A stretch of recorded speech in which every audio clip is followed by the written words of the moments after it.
This is a story about Dachau, a town northwest of Munich. You can see it there on the map. Now, it's not the usual one about the concentration camp where thousands and thousands of people were tortured by the Nazis and many, many murdered, but actually about the town itself and the kindness from its non-Jewish citizens towards my mum's family when they were persecuted by the Nazis. Before the Nazis came to power in 1933, Dachau was actually a peaceful, rather idyllic town. The castle, a lovely view over the Alps, is known above all for its artist colony. This is my mum's family in 1927, 6 years before the Nazis came to power. You can see at the back my grandparents, Hans and Vera Neumeyer. Hans, my grandfather, was a blind man, a very gifted musician, a music teacher and a composer. My grandmother, Vera, was also taught something called eurythmics, which is a type of rhythmic improvised dance method, and she also taught English and other languages. And my mum is on the left at the front with the teddy bear. She's aged about 5 there, and her brother Raymond, my uncle, aged about 4.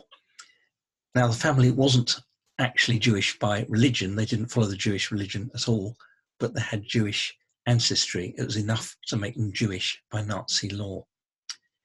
And they got horribly persecuted.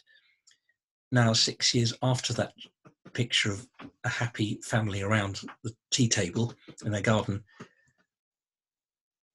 my grandfather Hans lost his job at the Conservatoire of Music in Munich, and money came in short supply.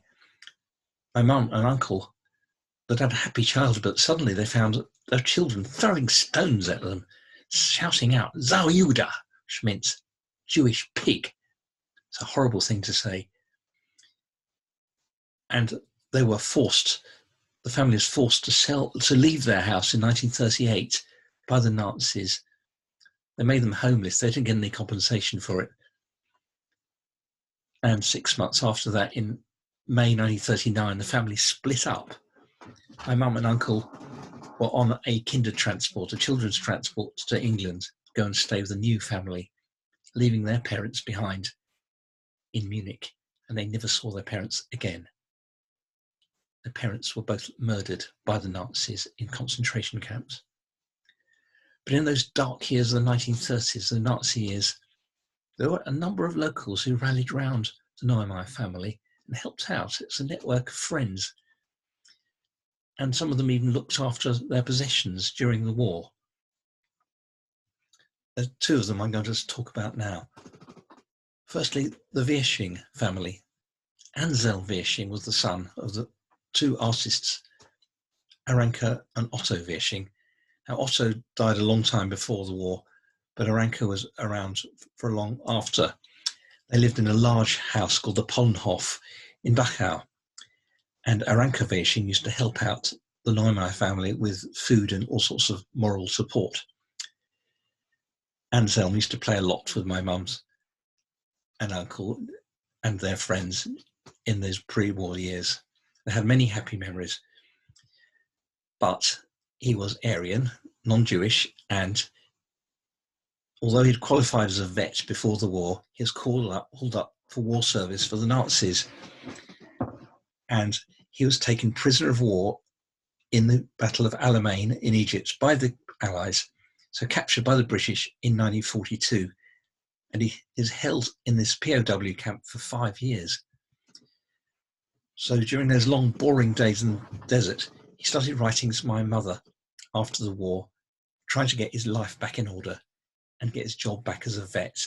And he asked her to try to get all sorts of formalities underway so he would go back to his civilian life. The tables really were turned.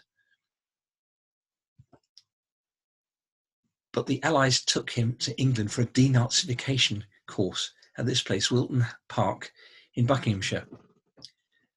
My mother had a letter from his mother, Aryan, pleading with her to make the case to the authorities that he wasn't a Nazi. This is what she said in the letter. It's been translated from German, read out by my wife. Repatriation prospects for Anselm are still so bleak that I must make a last bid for your help through this letter. I was advised that the best way to get Anselm released is to deliver in person a request for a release to the War Office in London. Please do this for your childhood friend. Anselm is not to know about any of these efforts in case they raise false hopes. So my mother wrote the letter that was desired, and it seemed to do the trick. He was exonerated and successfully returned to Dachau to resume his work as a vet. And my mum and father visited Dachau. There they are on the picture on the left. My father far right, my mother in the middle, Anselm on the left. That's their first meeting after the war. And the picture on the right of the flowers is a painting by his mother, Aranka. I think she gave it to my mum in gratitude for what she'd done for Anselm. Now we come to the Steurer family. The Steurers were also great friends. The children, Annie and Hilda, used to play with my mum and uncle and the other children in Dachau. They had many happy times together. This picture here is taken in 1953, like the picture we saw of Anselm and my parents. My mother's the second from the left. The other three women are the Steurers. There's Frau Steurer, second from the right, and the women either end are the daughters, Annie and Hilda. Frau Steurer and her husband ran a shop in Dachau, and they often gave my mum and her family food in those hard times. And not only that, but they actually left out food in special hiding places in the fields for prisoners at the concentration camp who've been doing forced labour. I think this must have been a great risk. She wrote letters after the war, hugely thankful that my mother and uncle were safe in England. They showed that life in Dachau, even for them as Aryan people, was really living on the edge. They never really knew what was going to happen next. So much uncertainty and worry. Here's what they say, again being read out by my wife, translated from the English, a letter from 1946 from Frau Steurer. You had to be very careful what you said, because there were spies everywhere. How often we heard we mustn't win the war, because otherwise these murderers would kill us all. Anyone might end up in a concentration camp. You didn't have to do a lot to get in there. Even parents became scared of their own children. And I'm going to leave you with a final message from Frau Steurer. Yes, dear, lovely Ruth, there is justice. God has rescued us from these beasts. It took a long time for our deliverance. During that time, the murderers killed so many people and brought suffering to us all. Please don't blame all the Germans. We couldn't do anything. We took no part in what happened. There are still lots of good people. Please write soon. And you can hear more about my family's experiences under Hitler, and including the story of the Steurers in my blog, ephraimneumeyer.wordpress.com.